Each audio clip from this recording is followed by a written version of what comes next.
First, thank you so much for having me here. Toe is good.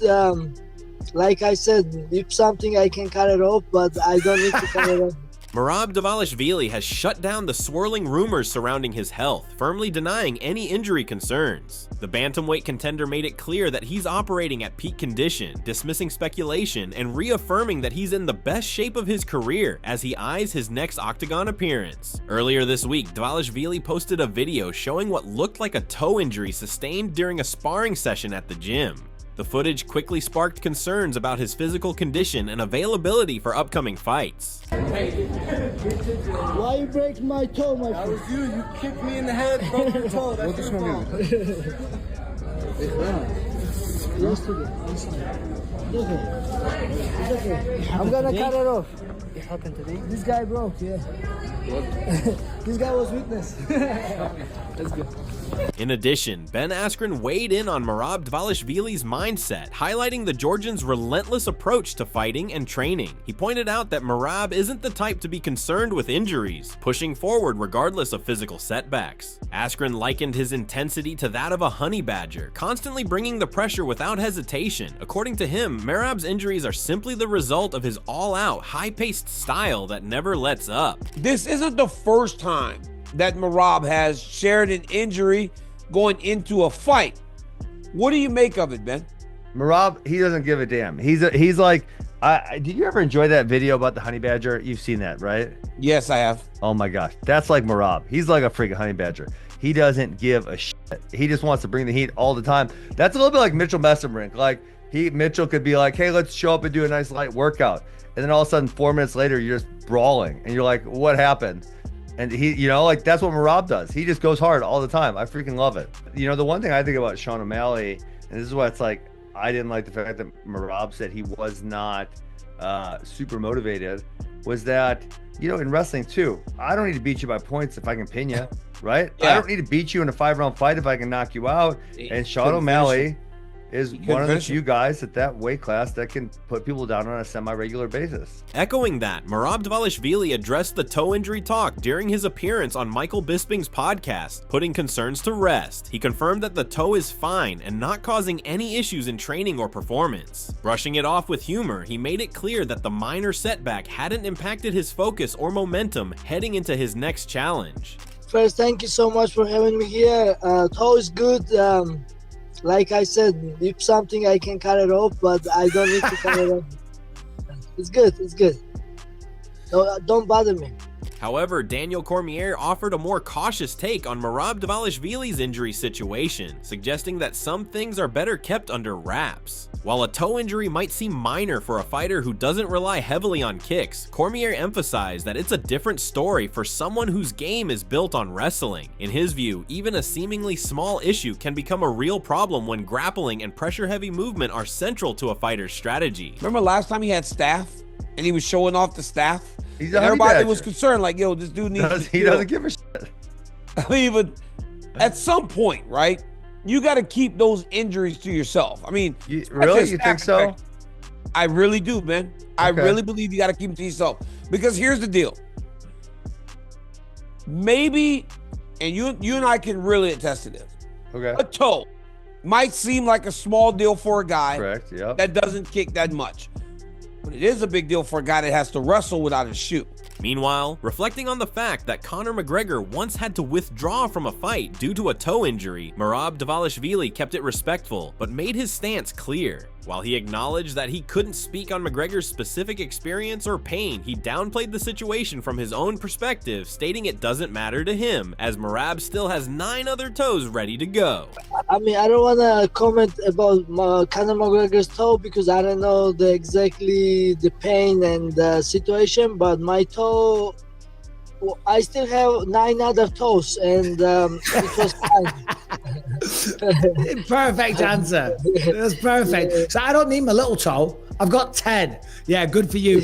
Obviously. Answering Michael Bisping's questions about Sean O'Malley potentially changing his game plan, Merab Dvalishvili broke down their first encounter. He noted that O'Malley had been more reactive, waiting for Merab to initiate the fight. Merab closed the distance consistently and repeatedly looked for takedowns whenever they got close. Looking ahead, he expects O'Malley to come out more aggressively with increased use of front kicks and improved stamina in their upcoming rematch. Moreover, Dvalishvili acknowledged that while his game plan worked effectively in their first bout, he's ready to make adjustments for the rematch. I think the first time he was waiting for me too much, and I was measuring distance good, and every time we get close, I was able to take him down. Now I think he will attack more. Like he will hit me. He will more. Be the aggressor. Right, and then also, I think he has a success fifth round. Like he touched my body, like he got me one body kick, front kick, and maybe he will try more. That first time when we fought, he make mistakes, and I was better with him. Now he will make adjustments, and he will fix that. And then now he knows what I'm good at, and I'm sure he will prepare more. Though he kept the specifics under wraps, Merab revealed he plans to put greater emphasis on striking this time around. Beyond just securing the win, he intends to deliver a more exciting and entertaining performance for the fans. I did very smart, and I think I'm gonna make some changes, but I can't say now here. I cannot give my secret, but not big change, maybe more striking. I was more, it was my first title fight, and I was more focused to win the fight, and not, and I was underdog, and I don't care what people was gonna say. Now I want to show good fight, and now I'm gonna be more focused to show good fights for people, and I'm gonna show more striking. That's what I'm thinking right now. Yeah, I will focus more to show to good fight, and I had a little fun kissing him, and but I'm not planning this time to kiss more. But let's see, let's see how everything will go. Then I will be more focused for show good fights. However, Sean O'Malley has remained singularly focused on avenging his loss to Merab Dvalishvili. Ever since their first meeting, reclaiming that moment has been his top priority. He stated that he's worked relentlessly behind the scenes to recover, rebuild, and position himself for another shot, doing everything necessary to get back into full training and chase the title once again. Since the fight, so I had surgery right after the fight. And it's all that's been on my mind is just getting this one back. That's all I've wanted, and I've done everything necessary to put myself in a position to be able to train and get back the belt. It doesn't feel like you had to negotiate or campaign. Like this was always the plan. It was just a matter of when, right? The rematch, you mean? Yeah. I mean, I'm very grateful for the UFC for giving me the rematch. I didn't really have much conversation with UFC. I did tell them that was really the only fight I was interested in. I wanted the belt back. Not even the belt. It wasn't even I wanted the belt back. I wanted Merab. I wanted that fight back. And yeah, there wasn't much negotiation there. It was kind of like, all right, let's do it. I write in my journal, like Hunter called. He told me I got this fear. But 10 weeks out, 2 weeks before that, I had torn my labrum. So I really, looking back, probably should have said, hey, Hunter, I probably shouldn't have taken that fight. But again, I just feel like it's going to make it that much sweeter going into this next fight because I'm expected to just absolutely get smoked. Furthermore, O'Malley admitted that the first fight didn't unfold the way he had envisioned, but believes that setback will only make the rematch even more meaningful. Fully aware that he'll enter as a massive underdog, O'Malley is embracing the role and hinted that fans and critics alike will be caught off guard by what he brings to the octagon on June 7th. I mean, there's two ways you can go from taking a loss. You could either go up or down, and I wanted to go up, but yeah, the fight didn't, the whole fight didn't go obviously as planned, but I feel like it's going to make this one that much sweeter. I'm going to be a massive underdog. I'm already you know, people aren't going to expect what I know I'm capable of on June 7th. So it's going to make it that much sweeter. You know, I had to wait 3 years, 3.5 years, whatever it was, to prove that the first Cheeto fight wasn't the way it was supposed to play out. This one, I didn't have to wait nearly as long, but I'm excited to go out there and do something similar. In addition, Merab Dvalishvili revealed that he had the opportunity to fight as early as April, but deliberately opted for a later date. The decision was made to give Sean O'Malley additional time to fully recover and to ensure that Merab's teammates could be present in June to support him. It was a strategic move aimed at making sure both fighters are at their best when they step into the octagon. After I beat Umar, UFC asked me if I want to fight either in April or June in New Jersey. I say yes to June because 2 reasons. First reason, this way Sean has more time to recovery, and the second reason, all my teammates will be there and cheering for me and supporting me.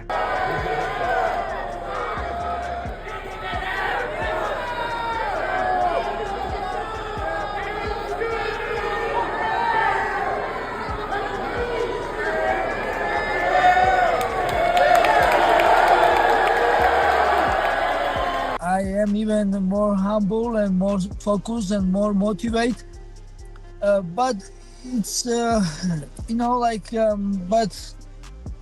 every fight is fight. Like even I'm fighting rematch Sean O'Malley, and it's a next fight, and it's gonna be new challenges, new fight, and like everybody telling me, oh, you got this easy, you beat him first fight, but it's a sport, you never know. One little thing can change everything. However, the MMA guru criticized Sean O'Malley's coaching approach, suggesting that his team may be overly focused on boosting his confidence rather than preparing him for the realities of facing a relentless grappler like Merab Dvalishvili. He argued that instead of assuming takedowns won't happen, O'Malley's corner should be developing a solid response strategy for when they do. According to Guru, the key is to control the situation on O'Malley's terms and be mentally prepared to deal with it. In addition, Guru leaned toward a Merab Dvalishvili victory in the rematch, but admitted there's a lingering concern that Sean O'Malley could pull it off this time. He pointed to a certain overconfidence in O'Malley's striking game, noting that the bantamweight champion has yet to face someone who's truly overwhelmed him on the ground. That absence of adversity, according to Guru, might be fueling a sense of invincibility. However, Chael Sonnen offered a stark assessment of Sean O'Malley's position heading into the rematch, framing it as a pivotal moment in the champion's career. According to Sonnen, this could be a make-or-break scenario. Either O'Malley wins or potentially steps away from the division. He added that if O'Malley can't get past Merab Dvalishvili, the only viable path forward may be a move up in weight. Quite possibly never fights at 135 again.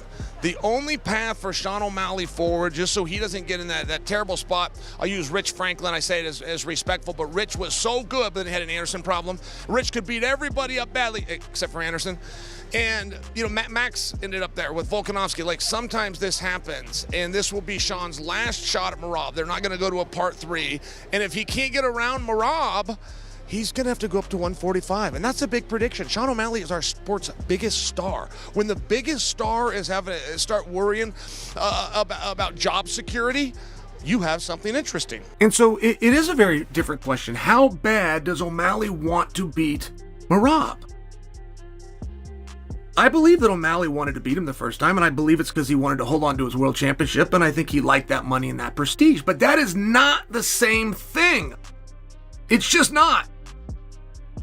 When the belt and the money and the fame and prestige become a byproduct, like those are not the things that you're after. Those are byproducts of the thing that you need to do, which is to defeat Merab Dvalishvili in unarmed combat. Moving on, Sean O'Malley made it clear that he took the rematch with full confidence in his ability to beat Merab Dvalishvili. According to O'Malley, he wouldn't have accepted the fight if he didn't genuinely believe he could win. Reflecting on their first encounter, he emphasized that he had inflicted more damage and believed he had hurt Merab during the bout. I've been in this position before against Aljo. I wasn't supposed to go out there and win that fight.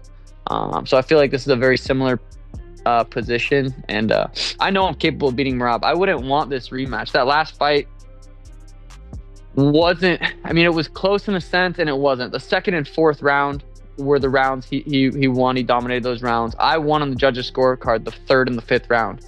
The 1st round, in most people's eyes, they said Merab won that fight. If you look at damage, I believe I did more damage in that fight, but I wouldn't want this fight. I wouldn't have asked for this fight. I wouldn't have accepted this fight if I didn't know I could go out there and beat Merab. No, I mean, it's good. It makes for this. I don't know if this fight is necessarily going to be considered a huge fight, but the aftermath of the fight, when I go out there and beat a guy that I'm not supposed to beat, that's going to be a huge moment, and I'm excited for that. Building on that, Corey Sandhagen shared his thoughts on the upcoming rematch, acknowledging that he can see a path to victory for Sean O'Malley despite the outcome of their first fight. While he's not ruling O'Malley out, Sandhagen admitted that if he were placing a bet, his money would be on Merab Dvalishvili. He expects a competitive showdown and emphasized the unpredictable nature of the matchup, noting that in a fight like this, nothing is ever guaranteed. Tough. I mean, I definitely can see O'Malley winning. I don't think that he's like written off just because he lost the first time. I think that I could definitely still see him winning. If I was like a betting man, I would bet on Merab, but I wouldn't bet a ton on him, you know, like I wouldn't put the Merab. So I think it's going to be a really competitive fight. Like round by round, it was like potentially competitive last time, but there was like a trajectory of the fight in which it was going. And yeah, so I mean, yeah, I got no idea, to be honest with you. I think that Merab will probably win, but it's MMA, so who knows. When you think about O'Malley, man, like he's had a good run at stuff, but I think if you fight tough guys for long enough, like there's gonna be nights where you just don't win. You know what I mean? Because all of these guys are really good, and I fought the best guys for a really long time, and not a lot of other people in the division really get to say that, except for maybe Jan and Merab. And O'Malley's not really one of those guys that gets to say that he's fought all of the best of the division. And so, yeah, I mean, I think that when he does that, he's going to have off nights and he's going to lose. I sometimes have off nights and I've lost, and that's just how fighting works. In addition, Daniel Cormier also broke down the strategic angle for Sean O'Malley, pointing out that his best path to victory lies in starting strong and dealing damage early. By doing so, O'Malley could limit Merab Dvalishvili's effectiveness as the fight progresses. Cormier noted that even for a high-output wrestler like Merab, early damage can shift the momentum and make it difficult to execute a grappling-heavy game plan, no matter how elite the cardio may be. Merab beat him by decision. Right? Yeah. So, like, if you got to beat a guy by decision and it's 25 minutes every time, it can prove to be very difficult. So, O'Malley does have a chance here against Merab because he can knock you out. And also, for O'Malley, it's about getting out ahead of you and putting damage on you early, because if he puts damage on you early, then you're less effective, right? Once you start taking damage, it's harder to wrestle. You get more tired. While you might be a cardio machine, when you start taking that damage, it starts to take a toll on you. Yeah. That ain't fun. Moreover, Daniel acknowledged Merab Dvalishvili's rise, stating that he successfully set himself apart in the crowded bantamweight division. Through relentless performances and a high-pressure style, Merab has managed to elevate his profile and establish himself as a serious force, carving out a distinct identity among the top contenders. Hey, isn't it funny though? We're like, but if he can do this to Merab, or if he can do this to Merab, it's like, Merab really has kind of separated himself to where it's like something horribly wrong has to happen, or most don't believe he's going to get beat because of his ability to just really drown you over the course of 25 minutes. I mean, that dude shot 50 times, man. 50 times in a fight against Piotr Jan. That's crazy. Ultimately, Merab Dvalishvili has made his position crystal clear. He's not injured, not slowing down, and certainly not backing off. Despite the buzz around his toe and the speculation it sparked, the Georgian powerhouse has shut down all doubts as he heads toward his next octagon clash with Sugar Sean O'Malley. Let us know your pick for the fight in the comment section below. If you enjoyed the video, don't forget to like, share, and subscribe. Make sure to hit the bell icon so you never miss a beat, and we will see you in the next video with more exciting updates.